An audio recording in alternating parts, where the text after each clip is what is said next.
This is the sound of the alarm clock of your life going off. And you are in the process of hitting snooze. You are hitting snooze on your potential. You are hitting snooze on your discipline. You are hitting snooze on the person you were put on this earth to be. And with every groggy, desperate slap of that button, you are agreeing to another day of mediocrity, another day of being soft, another day of trading what you want most for what you want now. I know you. I've been you. Staring at the ceiling in the dark, that pit in your stomach already churning, not with excitement, but with dread.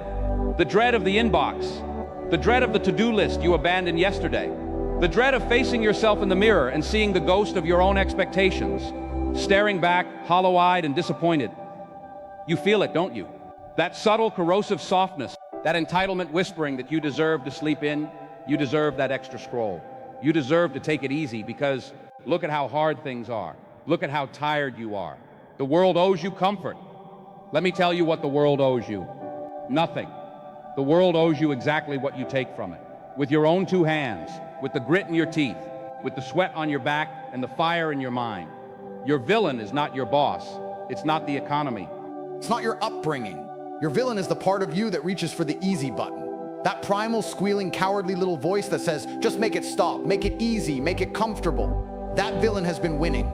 And every morning you give it that first victory, that first decision to avoid the hard thing, to seek the pillow, to choose the path of least resistance. You sign over the deed to your entire day. You hand the keys of your life to a weakling. That ends today. We are not here to talk about fluffy affirmations whispered to a bathroom mirror. We are not here to talk about 5-minute journaling that makes you feel productive before you've even broken a sweat. We are here to talk about war, a private, silent, brutal war that takes place between your ears in the first waking moments of the day. This war is not one with positive thinking. It is one with action. Brutal, simple, uncompromising action that forges a will of iron and a self-respect so deep it becomes unshakable. The easy button is a lie. It's a mirage. It promises a path to the mountaintop without the climb, but there is no such path. All that lies down that road is the valley of regret. A valley populated by the ghosts of could have been and should have done. You do not want to live there. It is a cold, windy, desolate place. Your desire, that ache in your chest, that restless feeling that there is a lion inside you trapped in a cage of your own making, is for something real, for unbreakable willpower, for the kind of self-respect that comes not from being told you're great, but from knowing you are great because you have been tested.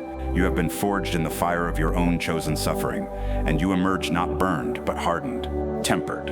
You desire to look at a challenge and not see an obstacle, but an opportunity to prove to yourself, once again, who the hell you are. That desire is the truest thing about you.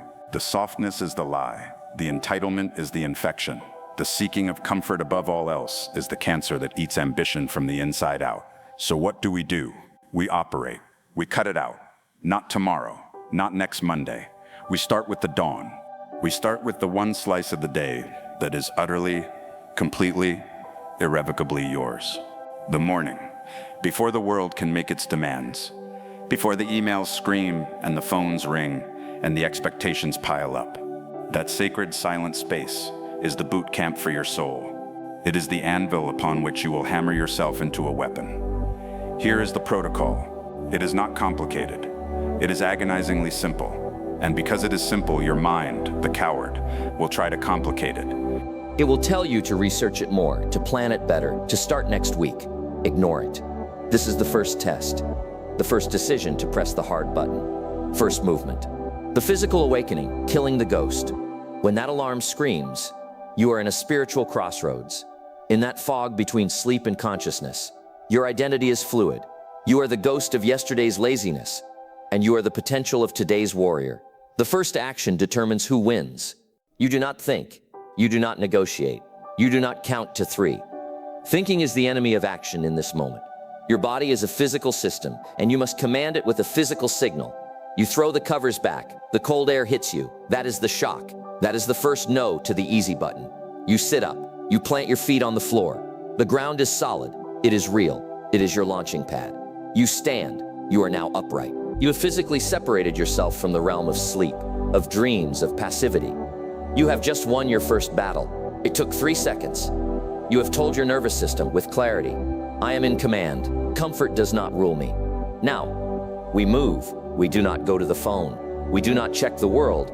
We go to the battlefield. For some, it is a run in the pitch black. For others, it is a set of push-ups on that cold floor.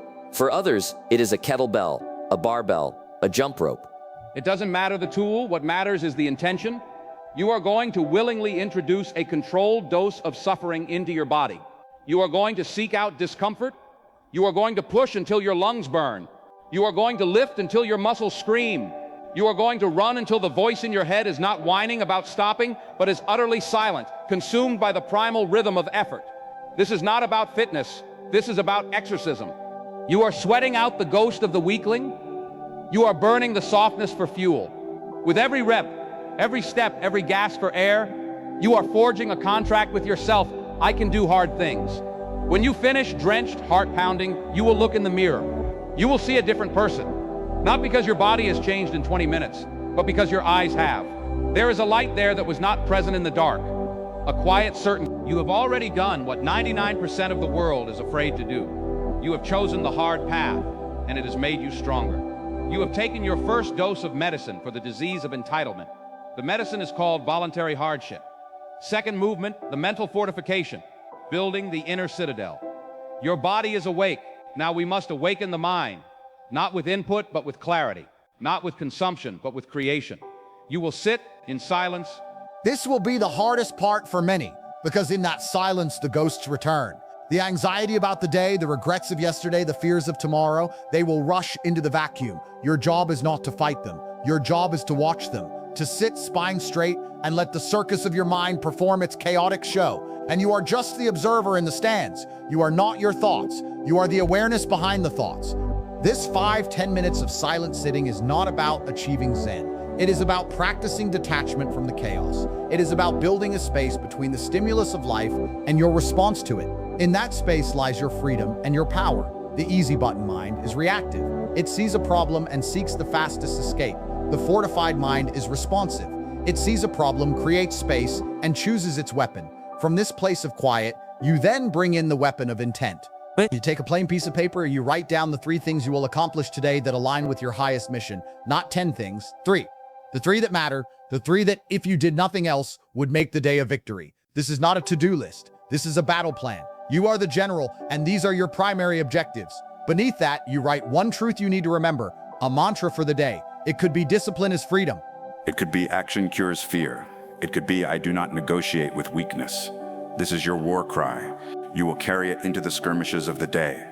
This entire mental sequence, the silence, the planning, the war cry, takes minutes, but it builds an inner citadel that can withstand the siege of the day's nonsense. You have moved from a reactive leaf blown by the wind to a rooted tree.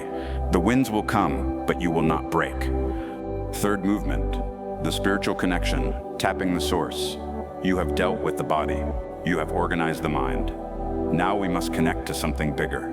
This is not about religion. This is about fuel. The easy button mentality is a poverty mentality. It believes resources are scarce. Energy is scarce. Time is scarce. Willpower is scarce. It operates from a place of lack. We must operate from a place of abundance. And that abundance comes from connection. For some, this is prayer, a real one. Not a recitation. A raw, honest conversation from a place of humility and gratitude. Thank you for the breath in my lungs. Thank you for the challenge before me. Grant me the strength to meet it. For others, it is immersion in something vast. Step outside. Look at the sky, the stars, the clouds, the infinite blue. Remember how small your problems are. Remember how brief your life is. That deadline, that annoying colleague, that fear, it is a speck of dust in the cosmic scale. This is not to diminish your struggle, but to put steel in your spine. Your time is limited. You do not have time for petty grievances and self-pity. You have a mission. The vastness reminds you of that. For others, it is the consumption of something timeless. Read a page of philosophy, not a self-help blog. Read Marcus Aurelius. Read Seneca.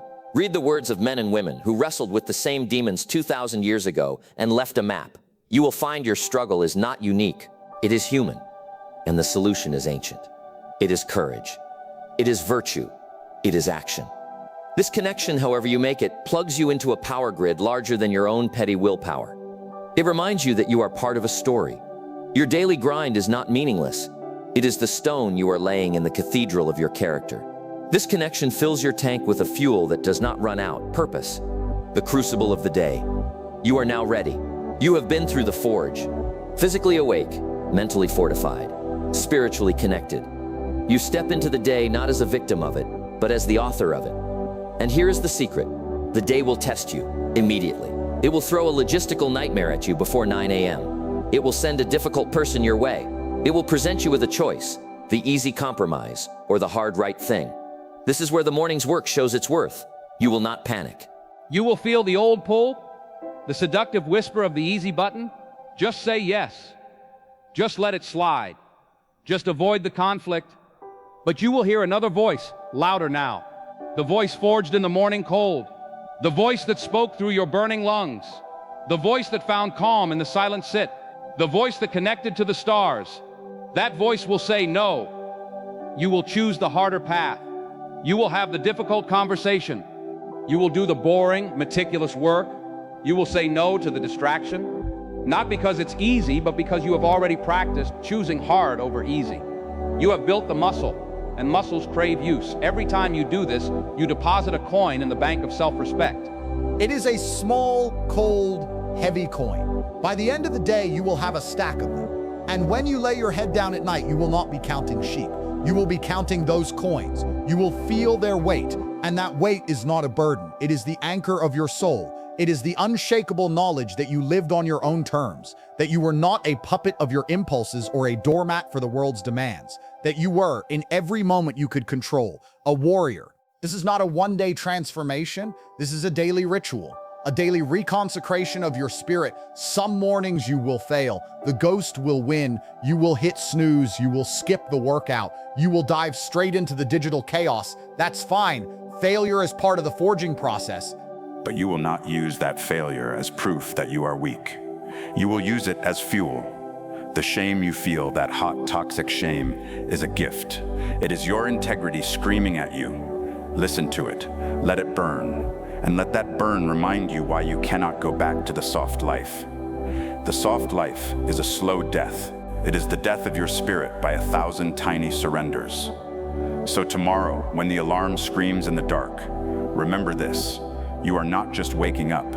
You are answering a call to arms. The most important arms you will ever lift are the ones that push you off the comfortable mattress and plant your feet on the cold, hard, honest floor. The world is full of sleepwalkers, people moving through a haze of comfort-seeking and distraction, wondering why they feel so empty, so anxious, so weak. You will not be one of them. You have been shown the map. You have been given the protocol. The enemy is clear. The desire is burning in your chest. The only question that remains is this.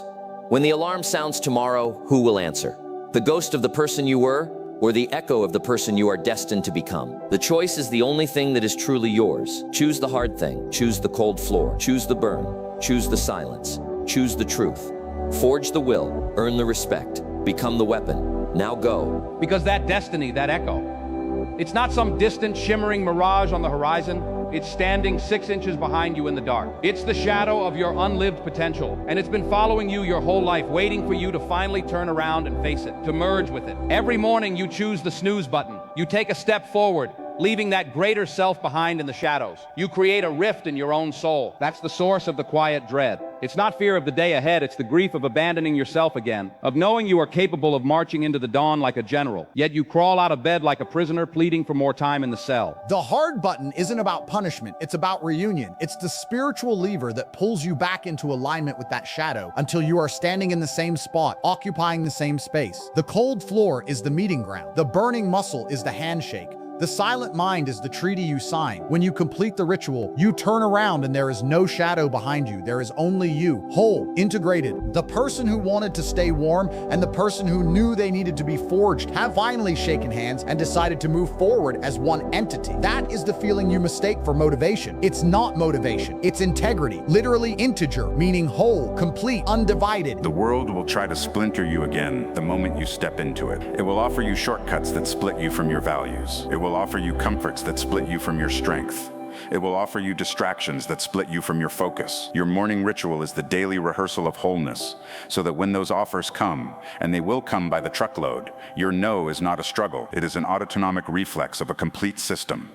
You are not denying yourself something good. You are protecting the sacred unity you built in the sacred dark. So see the truth. The extra hour of sleep is not rest. It is debt. You are borrowing comfort from the future and paying for it with your self-regard. The brutal 20-minute workout is not an expense of energy. It is the day's most critical investment. You are buying back a piece of your soul from the lazy negotiator who sold it off for 5 more minutes of pillow. Start tomorrow, not to change your life in a year, but to claim the next 24 hours, to walk through a single day without the civil war inside your own skull, to feel what it's like to have your body, mind, and spirit in the same trench, aiming at the same objectives. Become a unified field. Become a sovereign state of one. The alarm is the national anthem. Now go out there and defend your borders.